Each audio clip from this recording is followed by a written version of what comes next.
Welcome to this episode of Shonen Flop. I'm David, I'm Jordan. and this week we're going to be talking about Golem Hearts, a manga that, interestingly, is based on Jewish mythology. It's very interesting because, golems are a staple of a lot of anime and manga, but usually when there's a golem, it's like just a generic construct of different items or whatever. So I picked this up thinking like, oh, they're not going to do like the old traditional golem, but it was like, no, these are Jewish golems. Yeah, they've got the clay, they've got the writing, and they're just like, maybe this guy legitimately read the Torah. Yeah, like this takes place in a Russian shtetl. Yeah, pretty much. Like, for instance, one of the things that I really enjoyed about the series is everyone has Western names. Like, the main character's name is literally Noah. Oh my god, one of the girls is named Lily Bell. Yeah. I think it's really cool that there's just a Jewish theme. Like, I think, to be honest, the only, anime character I can think of that was arbitrarily Jewish was Benny from Black Lagoon. We haven't stated that we're both Jewish. Oh, that's a good point. So yes, we're both Jewish, so this is extra special for us. Black Lagoon is an anime about kind of modern day pirates, and there's just an episode where they have to deal with neo-Nazis. And Benny he just arbitrarily goes, he's like, I really am not a big fan of the neo-Nazis as a Jewish person. It's so great. So for a little more context, one of the main characters of Black Lagoon is a black man, and the Nazis are all just very racist to him, understandably. And he brings this up, and Benny's just like, yeah, man, I mean, I feel you. The Nazis don't like me either. I'm Jewish. Yeah, and meanwhile, though, he's like this, average-looking, blonde-haired guy, It's great. No, not like one of the main characters of this comic. Yeah. So getting into the comic, though, that's a good segue. Golem Hearts is set in a world in which people utilize magical golems to help automate tasks, such as cooking, construction, and even haircuts. It is a tale about Noah, a unique golem that looks and acts like a human, going so far as to need to eat and sleep. After an attack on his home village which almost kills his creator, which he refers to as his father, Noah sets out into the world. He's determined to become the second greatest golem-creating magician, called an Arcanist, that's ever lived, second only to his father. Is there anything you want to add to that, Jordan? I think that's a good enough intro to the series. I will say that when you said golems do random tasks around the house, I would like the listener to remember the Flintstones, where the Flintstones just have all these dinosaurs around the house acting as appliances and doing their chores. That's what the golems are doing. They're taking up those roles. The only difference is they don't have one-liners. Yeah, for reference, Noah is considered really unique, our main character. So the golems in this series have sentience, but it's extremely rare to have sapience. Yeah. And so Noah, though, is just really this by-the-book, dumb shonen protagonist. If you're familiar with Dragon Ball Z, he's like Goku, he's like Naruto from Naruto, or Luffy from One Piece, where not very smart, very determined to do the right thing, even to a fault, and he's going to work his ass off to try and meet his dreams. So I will push back on the idea that Noah is a completely generic anime protagonist, because the thing is, what you mentioned earlier is that Noah has free will, and I'm not sure he does. I actually think it's kind of an interesting thing they do here, because when he starts off, everything he does at the end of the day is for his master, his father, Lamech. Kind of a shitty Arcanist. And by the way, whenever I hear the word Arcanist, in this manga, Arcanist more or less means rabbi, at least to me. I just mentally swapped out that word. They also call them scholars. A rabbi's just a Jewish scholar. That's all that means, so that's why I went there. But the reason why Noah doesn't want to become the greatest Arcanist in the world is because he wants his father to. Because his father wanted to become the greatest Arcanist in the world. And this motivation doesn't change. The whole time, everything he does is to support his master or creator. So it's kind of an interesting little thing. Like, he definitely thinks for himself, but there is a level where you really question how much free will Noah actually has. To be honest, that is a really interesting perspective, and not something I had really thought about before. And then I really want to say Lamech is an extremely quality manga dad, where he's just this really positive guy, and it's just nice to see a very wholesome father figure in these kind of series. He just really loves his son. I agree. It's very heartwarming, the way that he interacts with Noah. It's very sweet. There isn't a single moment where he's where he comes down on Noah. He's always just oh, you're such a good boy and you just want to help people so much and I love you. It's really sweet. Yeah, like Noah screws up a lot. Like he can't cook. He accidentally gets like a bunch of merchandise stolen by like bandits because he left them out because he was trying to help like move them for people overnight. Well, David, it's actually more interesting than Noah not being able to cook. Because Noah makes shitty food because Lamech's golem, who he uses to cook, is a really shitty cook. It's true. And that's all Noah eats. So when Noah makes food, he makes really shitty food because he thinks that's what good food is. It's true. That's fair.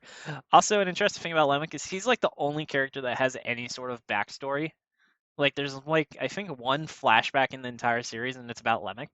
That's true. I mean, it's sort of a flashback there are a couple of flashbacks, but you're right. They all include Lamech, I think. Mm-hmm. And they're all sort of his relationship with other characters. Yeah. I also do want to mention that Lamech looks like if you gave Groucho Marx a Waluigi mustache, you would have Lamech. So pretty much the perfect looking man. Oh yeah, no, he's a beautiful, handsome boy. I want to say Waluigi for Smash 2020. Waluigi for Smash 2020. I stand by that. It is insane that he's not already in Smash. It's okay, you'll have your day one day, my guy. One day. But moving forward, the next major character is Eir? E-I-R? I was thinking of her name as Eir. Eir? I mean, it's kind of, yeah. I'll go with Eir. So the next main character is Eir, who is Noah's master. And she actually is a friend of Lemmick's. And she is the... I love Eir, but go on. Yeah, so she is one of the top Arcanists in the world. And so she agrees to train Noah after some prodding from Lemmick. Because they go back. Yeah, there's actually a little bit of a total just ass pull as to why she's even there in the first place. Like, so Lamech almost gets killed by an evil enemy golem who's a member of the Russian army, just like the pogroms that Jews had to deal with in Russian shtetls, I would like to point out. So, and she literally shows up and just creates a super surgeon golem, and even her explanation for being there is just, yeah, I just happened to be walking by. It's like insane. I like how she's introduced because I would say her main character traits is that she eats a lot and she's really like tempered. She has depression. I love it. She's just such a mess. I hardcore relate to her. Okay, so she is Jordan's waifu. That's good to know. Sure. I love how she's introduced is that they're at a restaurant and like the main bad guy comes in, he orders 10 of these skunk mushrooms, which is like a delicacy in the area. Yeah. And the guy's like, oh, wow, that's a shitload of food. And then she orders 50 of them. I think she's seen eating in every single appearance she has. She is. It's great. Like, there was one thing where I was just kind of reading through it fast and I was like, wait a minute. She's chewing on a baguette. You know, actually, I feel it's a missed opportunity. She eats a lot of bread, but I don't think she ever eats challah. Yeah, she eats a baguette and stuff, but that would have been great. I don't know if the writer even knows what challah is. Yeah. No, I don't think this, I think this writer knows a little bit about Jews. Mm-hmm. What was I gonna say? You just wish she was real so you can marry her. Nah, man, she just reminds me of a lot of people I know. She's like this extremely talented, but just a depressed lady rabbi who's just a total mess. I'm here for her. She's valid. And then the next character I'd like to talk about is Erebus, which... One thing that kind of weirded me out is that like Erebus just has this Greek theming to him I'm not quite sure why. I noticed that too. Well, because Erebus is the Greek primordial god of darkness. Yeah, and then his golem, his like main golem that he has is called Nyx, which is another Greek term. Nyx is the Greek primordial god of the night. Yeah. So there's a little bit of that kind of theming there, but you're right. It is kind of weird. And then Eir actually, when she creates golems, they have Irish names in Irish mythology. So you're saying Irish? Ah. Bazinga. It's terrible. It's perfect. The author does a lot of interesting things with names. Like, for instance, Erebus is the grandson of Methuselah, who is seen as the #1 Arcanist in the entire world. Now, in the Bible, do you know who the son of Methuselah is? I do not. It's Lamech. Ooh. So that kind of was like, is the author going somewhere with this? And if the author was, they never got there. It's almost like it was 15 chapters. Yeah. And man, it really feels like the author did not know it was 15 chapters until, like, right at the end. Erebus. So he's like the main character rival, jerk with a heart of gold, you know. He's an asshole, but he means well. And yeah, he's the grandson of the strongest Arcanist. And his golem is, I'm gonna say his golem is really powerful, but it has this weird like BDSM theme where it's like got lots of spikes and it's like made out of mud that looks like leather. See, that's interesting, because I wasn't reading that as BDSM or leather or spikes. I mean, they are. I was thinking of it more as like medieval armor. That's interesting. Yeah, like a medieval kind of soldier look. So the last character is Carls, aka Charles. Yeah, what was that? First of all, Charles Lieber is his name. Yeah. So I just want to point that out. That's probably the most Jewish name in like the whole manga. It's like, that's just a guy that I know. Yeah. Charles Lieber. I went to the same Hebrew school as him, you know? It's like... Yeah. I'm really surprised no one wore like a kippah in this entire series. No, that was coming. Oh, that's probably true, actually. Yeah. They actually don't talk about religion whatsoever in this series. There is exactly one moment where they threaten to cut Lamech's hair with one of their hair cutting golems that is really bad. Yeah. And Lamech is just like, I can't cut my hair because of religious reasons. Sorry. Oh yes, I forgot about that. But anyway, so Charles, he is Noah's best friend because Noah says they're friends. Yeah. Which we'll go into more detail. These characters are not very well written. And they met at the Arcanist exam where Noah saves his life after a trap goes off that like hits him with a bunch of spikes. And he has a golem that's like Mr. Fantastic where he can just like stretch his body a lot. Yeah. Charles is kind of interesting because Charles is like, he's a good guy, but he's also kind of like, for lack of a better term, kind of the Joker. Like, he has a sadistic side to him that you don't immediately notice when he first you aren't expecting, at least when he first shows up. But it's like, he kind of has this like threatening aura around him when he like definitely has the upper hand against the bad guy. Is there any like particular examples of that you want to go into detail? Yeah, so there's this moment where so Noah, Charles, Erebus, and like some other characters are about to take this exam. They're trying to take their Chunin exam, basically. Yeah. One of the guys trying to take the exam just decides, you know what, I'm just gonna attack all the other people here. And he successfully takes out a bunch of novice Arcanists, and then Charles is just like he tries to take out Charles, and then Charles just owns the shit out of him. And then the camera kind of zooms in, and they put his face in shadow, and Charles is just like, what are you feeling now, I wonder? Hey, come on, tell me. It's kind of great. Oh yeah, that is kind of crazy. Yeah. No, it's definitely meant for you to think that he's being kind of, like, sadistic. But there is one more character that I actually really love that I would like to point out. Yeah. And that is Lily Bell, who is Charles's friend, who is also there and also trying to become an Arcanist and just gets dragged along. And she has, like, an extremely acute case of anxiety. Like, she comes up to this guy who just got attacked by this guy, and he's, like, totally out. Like, he's unconscious. And Lily heals him, and then he's just like, thank you for doing this. And she immediately starts having this weird panic attack where it's like, oh my god, could it be that he wasn't unconscious and he was just sleeping? And I just woke him up, and I'm just like, and he was just really sleep deprived. It's just this comical amount of anxiety that, again, I relate to. Yeah, we all feel that.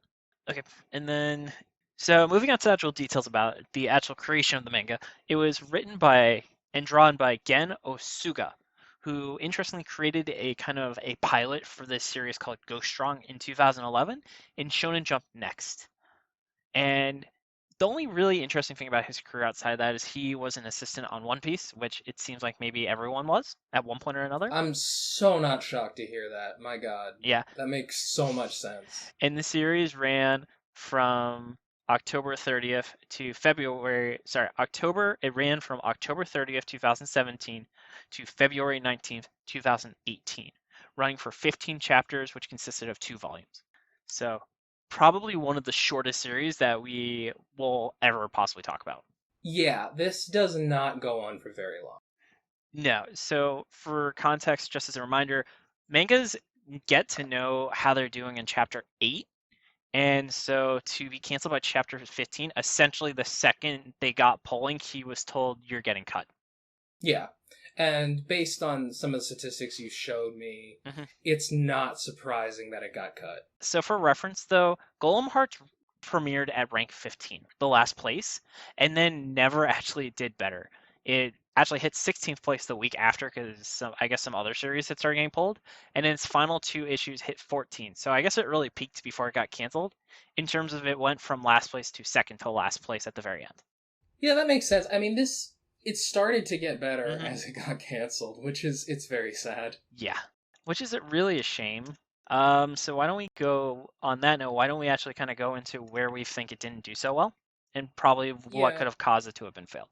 So the first big thing that you'll notice that is kind of a problem is the art. It's not that it's bad, it's just very childish, like extremely like this looks like a manga for little babies basically. Yeah, I was gonna say this manga, to be honest, in terms of its tone, it really seems like it was more for like an 8 to 12 age range than kind of the teenage, like 13 to 16 that's normal for Shonen Jump. Well, here's the problem because you're right in terms of the art, but then there's just this blood. There's like gore and blood that happens in the manga, and it comes out of absolutely nowhere, and it looks weird as shit. Like, it doesn't, I think, look that cool. Like, as I was reading this, I was thinking, how would this look in Naruto? Hmm. And in Naruto, when someone gets brutally stabbed or attacked or something, it's drawn just way more interestingly and way more dramatic than it is here. Yeah, for sure. And I feel like maybe the editors were like, "Hey, you got to really add some like maturity to this series because there's like, why are you in Shonen Jump if you're making material that's appropriate for like 10-year-olds?" That's a possibility. I definitely get that because every time there's blood and gore, I'm just like, it's shocking to me because it just takes me by total surprise. Or in the one shot. Hmm. So the one shot's kind of interesting. We haven't really talked about it that much yet. After I finished reading it the first time, I found that there was a one shot manga that kind of tested the waters for this, and it's better than anything in the main manga because it really feels like the one shot is where I feel like the manga was headed. Hmm. But the one shot also, the main bad guy is a pedophile who leads the island. He's a pedophile crime boss who forces all the 16-year-old girls to marry him. Yeah. Which is just like, it's so weird to see that with such a childishly drawn manga. Yeah. Like, it's almost a berserk plot. It's drawn like Pokemon. That's very true. Actually, it's drawn like Scott Pilgrim. And then that ties into like one of the weird things about the art style is it's very cartoony, but there's no like exaggeration to the art. So like you see all these big eyes, round faces, everyone kind of looks like really young, like even characters in their 30s or 40s look like they're probably in their 20s or teens. And Yeah. you just don't see an exaggeration. There's no stretching, there's no cartoony physics. So it's just weird. It's like how last episode was Man, we said everyone seemed very stiff, but they were drawn well. This is got the same Yeah. stiffness, but it doesn't have the actual high quality to the art that may have excused some of the stiffness. There are moments where you see, once again, whenever you see like where this art was heading, Hmm. like there are a couple of the golems, especially towards the end of the run, where you're like, okay, if you had more designs like that, I can Hmm. kind of get by it. Like the Yeah, riddle golem, that I liked that yeah. design. I could see, okay, there's more to this whole art style than general. But in the early chapters, all the golems are just very boringly drawn. They're very simply proportioned and stuff like that. Can you go into some more detail about what the Riddle Golem is and what exactly they look like? So a riddle golem is what Noah is. It is a golem who can think for itself and can perform magic in the same way that a person can perform it. Hmm. They call it Golem Arts here. Yeah. And So the riddle golem that they encounter is actually this very creepily designed beast, for lack of a better term. Mhm. Like, he's a humanoid, which has, it's very hard to describe visually what this guy looks like in words, you know? Yeah. I will suffice to say, he looks like a guy with, like, these three things pointing out of his head, and he's got, like, kind of manacles around his ankles and wrists. And then one also thing is all the characters seem to look really similar. Like, I thought there was going to be a plot reason that Noah and Ear look extremely similar, but I think it was just because of the art style. I do too, because they show Lamech's former wife, Mhm. who they make a point of saying, no, he looks exactly like her. And so, in that sense, it does feel like if the author felt that Ire and Noah looked alike, he would have said so. Yeah. And then in terms of the last note I had for the art is that he really tries to cram everything into like one big panel to, I guess, be more efficient, but it makes it that just events that happen chronologically seem to look like they are happening simultaneously instead of happening one after another, just because it's all one big panel. Like, for instance, Noah is trying to break down a door. After it doesn't work, one of the Arcanists is like, oh, I'll make a little golem that can crawl through it. But it looks like literally while he's trying to break down the door, the guy is like, I will also just completely ignore what you're doing and do my own thing, which was not the intention of the writer. Yeah. Well, there's also some other issues with size comparisons. Yeah. Because the Riddle Golem, the whole time I'm reading the fight between the Riddle Golem, I'm under this impression that the Riddle Golem's about the size of a person. Mm-hmm. And then they have one shot where the Riddle Golem is easily like 5 times the size of Noah. Mm-hmm. And it's just like this huge beast, and there are these way smaller people in front of him. And I had no idea that the size comparison was that until that one panel. I didn't even realize that until you said that. Yeah, exactly. Because it just comes out of nowhere. Shock, he's way bigger than you thought. Yeah, so moving on, I would say also just the plot and characters feel very flat. Like, he's made an interesting world, but he didn't really do anything with it. Like, everyone's personality or motivation is just paint by the numbers, like we've talked about with the characters. Noah just wants to do good. His rival is an asshole just because he can. And then there's also a lot of plot conveniences. Like, something that stuck out to me is during the Arcanist trial, where they have to prove themselves, they are trying to find a magical artifact that was stolen. And so they go to the base and they're like, that's weird. No one's here. And when they go in, it turns out it was a trap. But here's the thing, the guy that runs the trap where he's attacking them with his golem still has the magic artifact on him. Why would you keep having why would you have the artifact on you if you are running the trap? I would like to point out one more thing, which is, do you remember what the name of the criminal organization was? I forget. Sodom. That's right. Yes. Now, do you remember what the name of the guy leading the exams was named? I do not. Lot. Jeez. Yeah, no, I'm telling you, this is like... It's not subtle. It's not subtle. I mean, maybe it's subtle in Japan, where this stuff isn't quite as well known. Mm-hmm. Well, it's not subtle, but you can also Google names. That's true.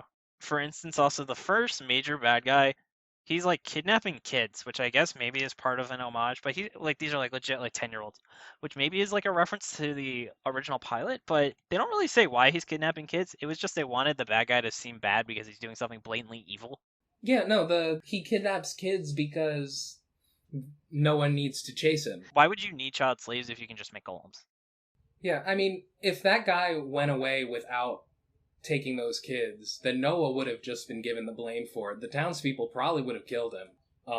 What do you mean by that? When that was happening, everybody was blaming Noah for destroying that guy's property, when it was actually stolen by the bandit.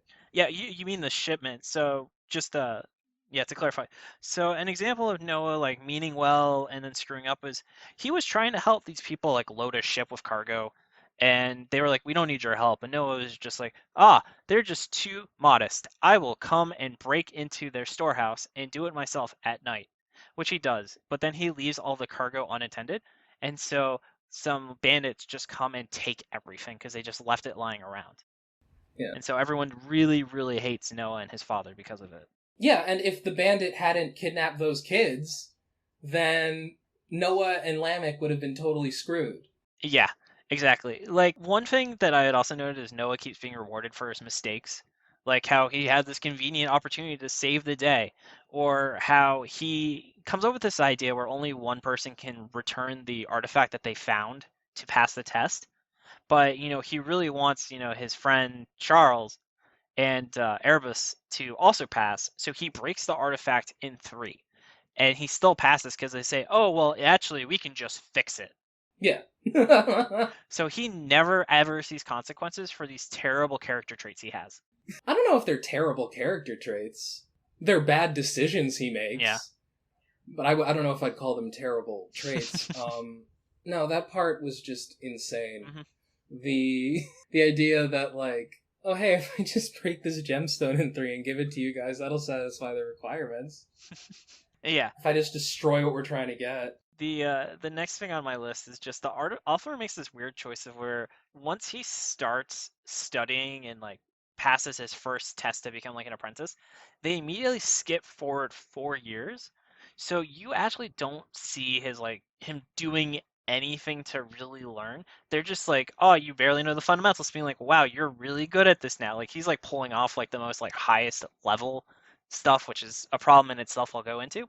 I think one of the issues with there is the author really wanted to get to the point of the where the one shot was, and he wanted to speed that up. Yeah. And he didn't want to spend any time on Noah learning. Mm-hmm.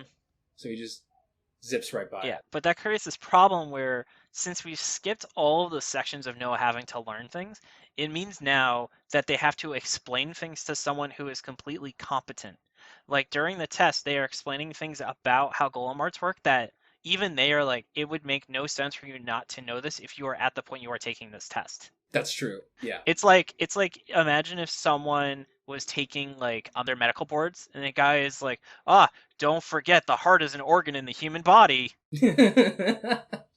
That's true. No, that's definitely a thing, especially because at that point, Noah is supposed to be kind of an expert in this shit. Like he is now, to circling back to the power thing, there is terrible power scaling. So in like the first issue, they do a level 5 Golem art, which for reference, they don't really explain what these levels mean, but they just say it's the best kind of Golem art. So that means Noah already is capable of doing the most powerful techniques. So where does he go from there? Yeah. It's kind of like if in Digimon, they did their ultimate form in like the first like 5 episodes. Right. I mean, you got to handle that as you have to have somebody else show up and be like, you think that's a big deal? Here's a level 10. Exactly. Or something, Yeah, which the author probably was going to have to do. Yeah.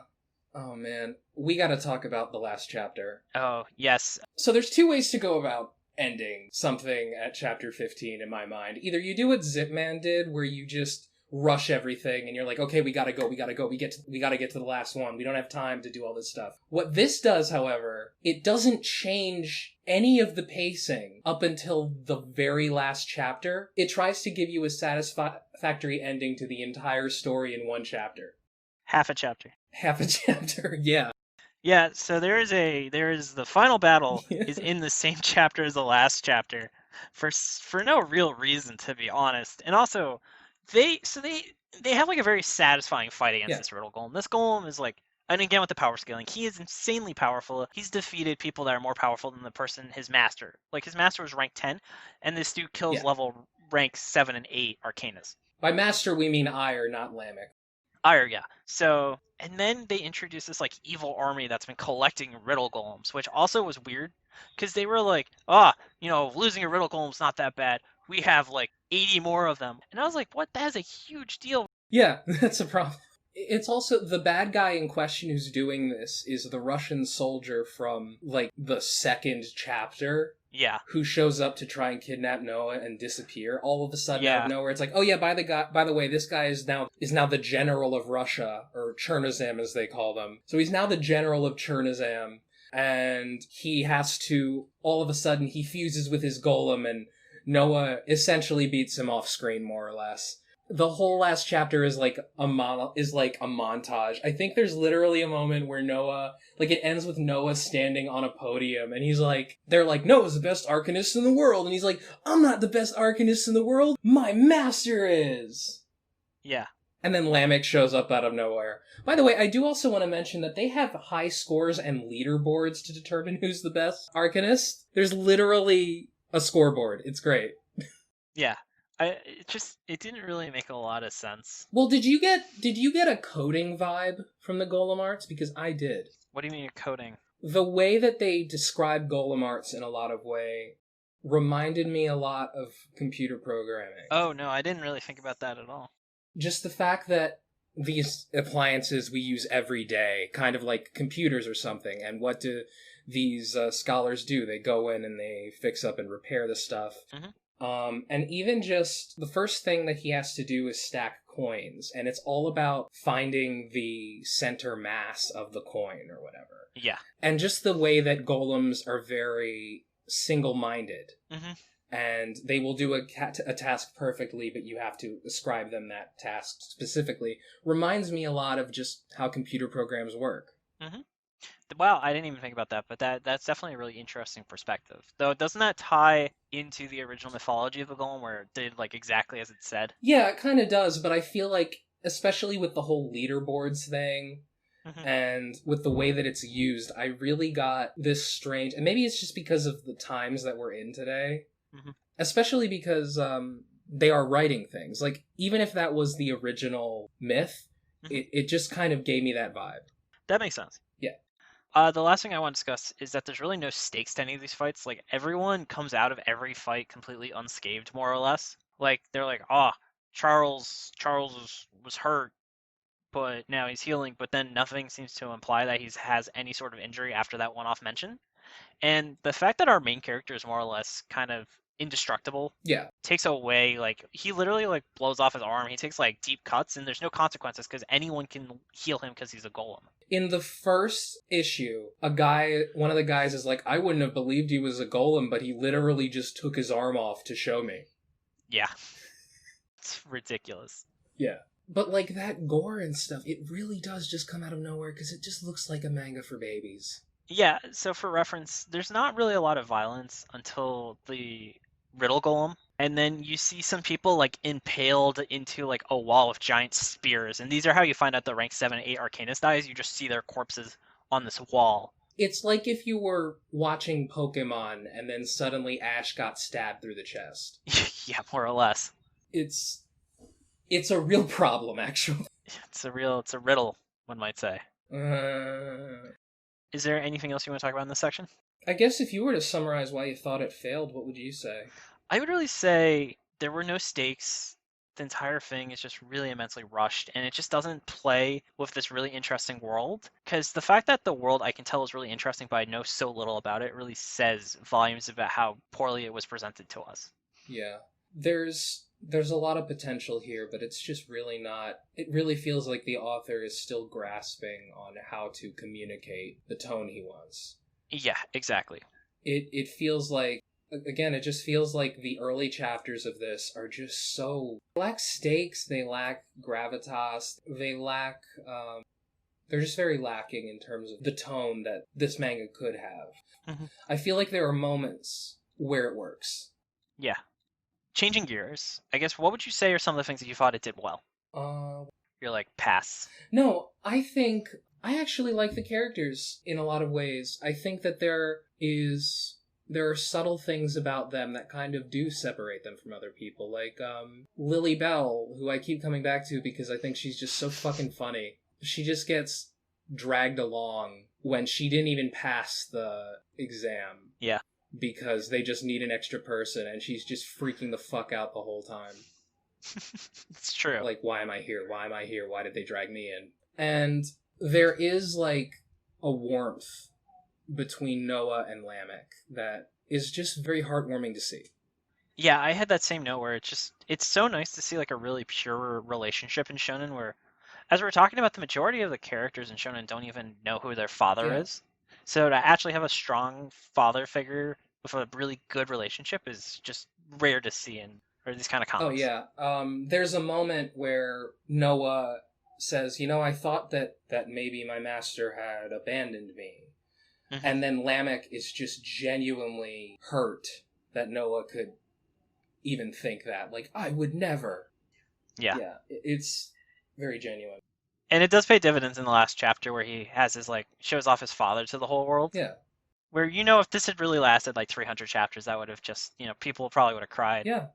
I mean, I was tearing up a little bit. But I also think where this manga really shone was in its one-off chapter, the pilot. Mm-hmm. Because the pilot really felt like where this manga was headed. Mm-hmm. Everything else is built up. It felt like everything else we read was him trying to get to where the one-off pilot was. And I think if it had gotten there, it would have just been way more interesting. Yeah, for sure. And I think, again, that really plays with just how strong the world would have been. Yeah.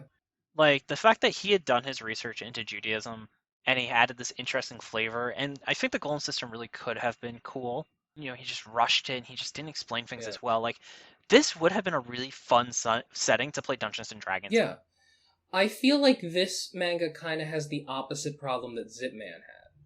Yeah. The thing with Zipman was it was an idea that didn't really have a lot of legs to it, but it was being drawn very well, and it was being presented in a very efficient way. And this is an idea that I feel like has a lot more legs, but just is not presented in a very interesting way. I feel like the series would have been really interesting if he had done the writing and not the drawing, because I think he just stretched himself too thin. That's a fair point. Maybe he should have teamed up with the Zipman guy, because the Zipman guy really, really should not be in charge of the writing. Because, yeah, the Zipman guy can draw. The Zipman guy would have drawn this shit really cool, I think. Mm-hmm. The Zipman guy's art was able to have this feeling to it that everything was much bigger. Like, there were... you had a sense of scale there. You had a sense of placement there. All of these things could have helped this comic so much, because you just don't have a great sense of placement in any of the panels. And then, did you have anything else in terms of things that did well, or do you want to kind of use that as a segue to talk about what we would have changed? Well, as much as I shit on the art, I do kind of like the art. And there are some of the golem designs, especially towards the end. That Riddle golem looks cool. Nyx looks cool. The Riddle golem fight is probably one of the best parts, because that's like the only time it really, really felt like a shonen. Yeah. Which is a shame that the series had already probably been canceled by the time that fight really started. It is, yeah. If the series had started right there, I think it might not have been canceled, because that fight is just so much better than everything that comes before it. For sure. Yeah. I also thought that when he's taking the test and he has to stack coins, the Erebus actually comes in, like a young Erebus, because this is 4 years before the time skip. And he uses one of his golems and he stacks 50 coins really to just kind of flex on Noah. And so Noah, he only needs to stack 10, but he works his ass off. And at the end, he ends up stacking 51 coins, which I thought was just kind of a cute little moment, which, to be honest, I think the writer is good with these cute little moments. He is. He really is. That's why we keep talking about Noah and Lamech's relationship. It's because the writer is good at making you see those characters and just... you kind of love them. You just can't help it. It's very true. It's not super easy to do that, so I do have to give him some props for it. Exactly. You ready to shift gears, Mike? Yeah, I'm ready. Now to our favorite part is really discussing what we would have done to really salvage the series. And I think the first really big thing is absolutely, I would not have actually wanted that 4-year time skip. I really would have wanted to see him play around in this world. Because really, it would have removed that problem of how everything needed to be explained to him, but it didn't make sense that things had to be explained to him. And it lets him actually just live his life. Like, I really appreciate the series showed kind of golems in a non-combat setting. And so him learning, because he needs to master all of the different types of golem arts, which they discuss that there's like 7 different types. There's like healing, there's music, construction, and obviously fighting is the most important for the series. But as a golem arcanist, he still needs to learn these forms, which really would have given an opportunity to be in the world and understand how golems are interacting with, the non-arcanist people. Yeah. I think I would have taken the opposite route, like in a similar way. Because when you're looking at what this author wanted to do, he wanted to do the one-shot, as I keep bringing up. I think what I would have done here is I wouldn't have even bothered with the first chapter. Like, so One Piece has a similar start. But One Piece just does it for one chapter, and then for the rest of the time you're with Luffy as he's, like, trying to make a name for himself. I think I would have done something similar, although I might not have even included the first chapter. I think I would have just kind of had that stuff be revealed through flashbacks. Mm-hmm. Because the way the first chapter is, he's just going around the world and just kind of running into new towns and seeing their situations. It is honestly structured like Berserk. Do you want to go into more about what you mean by that? Well, Berserk, at least initially, it follows Guts going into different towns and just fighting the demon that they have there. Mm-hmm. At least at first. Oh, that's really true. I mean, I guess, of course, One Piece is the most obvious comparison. I think something else I would have liked to have done with the series is really focus on the fact that Noah is kind of like this atypical figure. That even as he himself is a riddle golem, the fact that he looks and acts like a human is unique to only him. Yeah. And I think the fact that everyone is just so accepting of Noah is weird, and that we don't really know anything about kind of the non-riddle golems. Like, it would have been cool if he was the branch between world, where he was the one who really was like, guys, just because they don't outwardly, communicate, that doesn't mean golems don't have their own thoughts and feelings. And it really could have been that maybe he brings this huge revolution to the rules of the world by really bringing to light just having everyone rethink the relationship with these golems. Very good point. Because I was going to say, the golems always seem to be really happy with what they do, and there's absolutely no reason to think that the cooking golem doesn't love his life every single moment of his day. But that would have been an interesting notion to have been challenged by Noah's existence. Well, it's more than that, because they outright say golems have no will, they have no feelings and stuff. So it's not even just, oh, he's happy, it's, oh, he feels nothing. So it would have been interesting. I actually totally agree with you there. It would have been interesting if Noah, at least at first, wouldn't even have to be like, hey, he doesn't like that or whatever. It could just be him going, oh, this golem enjoys something, just to show that, like, this golem has thoughts and feelings and opinions. Mm-hmm. For sure. To kind of humanize them a little more, such as Noah is. Yeah. I think also that really could have added to this whole human golem bond where none of the characters seem to be particularly emotionally attached to their golem, because usually for the most part everyone has one golem. And so I don't want to say like kind of copy Digimon, but I think Digimon really set a good standard of this one person, one monster where you really get them to be their own characters. Well, hey, you know what the exception to that is? What? The character that shows up in the one-shot pilot. That's true. Who cares deeply for her golem. I'm just saying. So are you just going to say, like, overall, just scrap this series and just start it from the pilot? I mean, I don't know if... I mean, that wouldn't have solved all the problems with it, but it would have been... I think it would have been better. Mm-hmm. Or at least, I think it would have been more successful. Definitely. Yeah. That makes sense. It just... You can really tell that when he started this, the author felt like he would have more time. Yeah. 15 chapters is short even by Shonen Jump standards. Yeah. So it's really crazy just how quickly they knew this was not meant to be.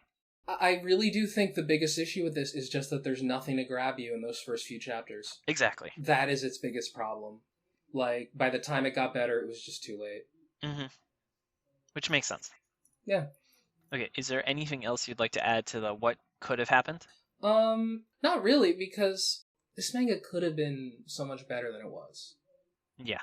And that's my biggest issue. At the end of the day, I just would have liked it to have lived up to its potential in the way that it was supposed to. And it's just frustrating to read that intro chapter or that pilot and just realize, wait, the author did have a much more interesting idea. Yeah, and I think also one thing is I wonder if the author was afraid that people would say it's too similar to Fullmetal Alchemist. Because if you read the description on paper, it does sound like it could have been a Fullmetal Alchemist ripoff, which it totally isn't. But the fact that it's like, there are people who have these magical abilities and the entire society is aided by it, and they work for, this morally gray military. Well, what's kind of interesting is that when I was first reading it, I didn't know that Lamech was going to get taken out. I thought this was going to be a weird ripoff of Zatch Bell. I thought about Zatch Bell a lot too, and I think actually that's the art style it most reminds me of. You're right. No, you're totally right. This is a very Zatch Bell art style. Mm-hmm. Does Zatch Bell get gory in the unedited version? I honestly have no idea. I don't know if Zatch Bell in English is good. I watched it. I don't know if it was good. It was not. I know it wasn't great. I just remember there was like a guy who like sang about how much he loved boobs, and they had to change that a lot. Well, they had to change a lot because it's one of those things where you hear it and you just know that that's not what it was in Japan. Like, Yeah. in Zatchbell, what always would happen was the doll kids would disappear, and they'd be like, "I'm just going back to my world," and I'm just like, "I bet in Japan you died." Actually, no. In Zatchbell, that is what happens. Is they go back to the demon world. Oh my god! And actually, the final battle of Zatchbell was actually pretty cool. I read up on it because Yeah. I was thinking about it. And Zatchbell spoilers for the two people listening to this podcast that may actually care. Oh no, not Zatchbell. So in Zatchbell, it's like a battle manga where people have partners, which are like these demons that are doing like a battle royale to determine like the king demon. They look like cute little doll kids. And it's weird. We can dive into that another day. So you get like a book of spells, and those are your attacks. But at the end, his book gets upgraded to the gold book, and it actually lets him use any spell by any of his allies. So all the friends he's made during the battle royale, he can use, which was really cool. So that's the final battle. Oh, that's cool. Yeah, that is a very Digimon-esque way of doing it, because I feel like there are quite a few Digimon series that end with one of the guys just being a fusion of all of them. Yeah, pretty much. I know that's how Season 4 ends. Digimon Tamers, though, best Digimon season. No doubt about it.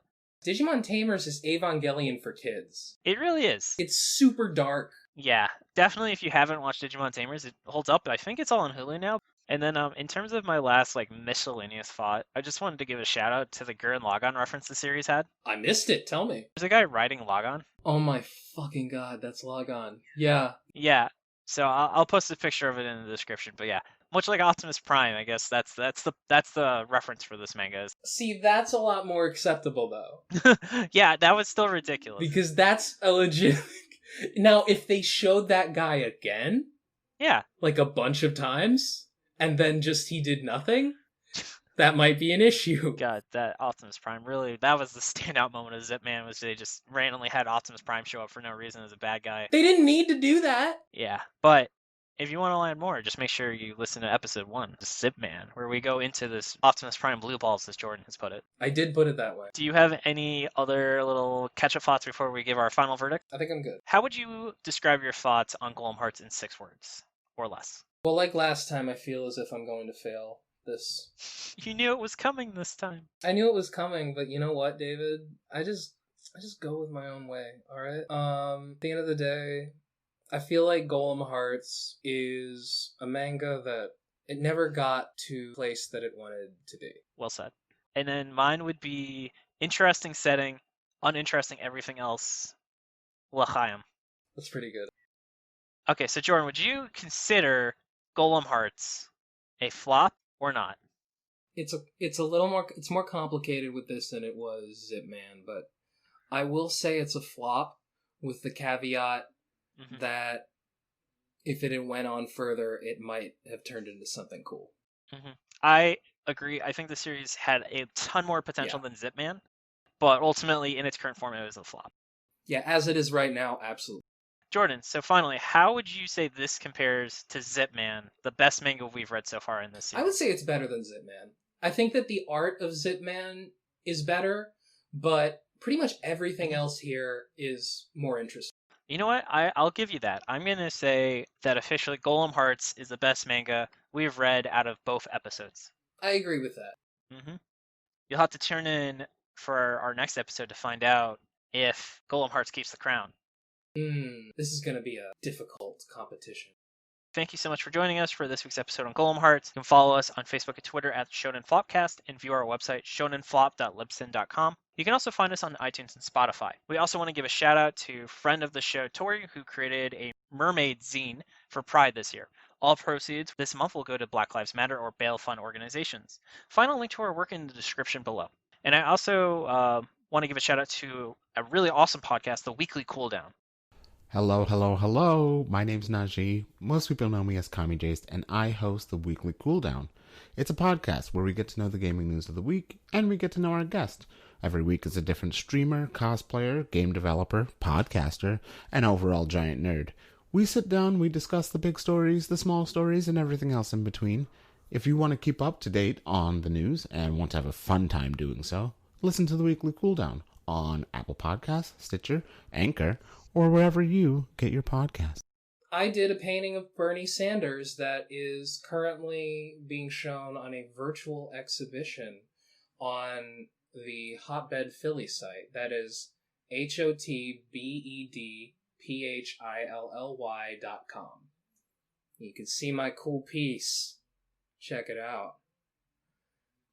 And also, Black Lives Matter. Support the protests. Black Lives Matter. The world is ending. Go out. Make sure you're protesting. At the very least, make a donation or help keep the conversation going with your friends about how important this topic is. Absolutely. And if you go to blacklivesmatter.com, you can find a lot of ways to help. You can find places to donate to. They just need help in pretty much every avenue. Any way you can help would be great. Mm-hmm. This is a very frustrating and upsetting problem that we're dealing with right now. It's very heartening to see the many different people coming together for this cause. For sure. So this has been David. And this has been Jordan. And you've been listening to Shonen Flop. Keep on flopping, floppers.